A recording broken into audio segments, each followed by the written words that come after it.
ଜାଣିଛନ୍ତି କେଉଁ କେଉଁ ସମୟରେ ଗୋଟିଏ ନାରୀ ଗୋଟିଏ ପୁରୁଷ ପୁଅର ଡାହାଣ ପଟେ ରହିବା କଥା?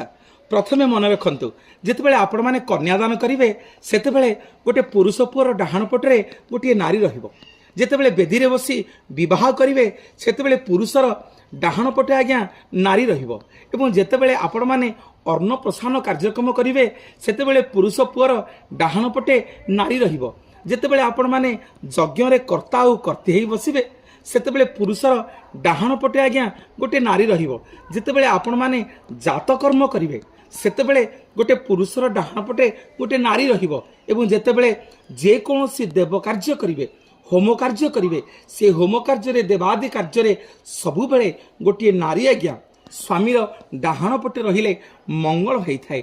କିନ୍ତୁ ଆମେ କେହି କେହି କହୁ ଗୋଟେ ସ୍ତ୍ରୀ ହେଉଛି ଗୋଟେ ସ୍ୱାମୀର ବାମାଙ୍ଗୀ। କେଉଁ ସମୟରେ ବାମ ପଟେ ରହିବେ ଏବଂ କେଉଁ ସମୟରେ ଡାହାଣ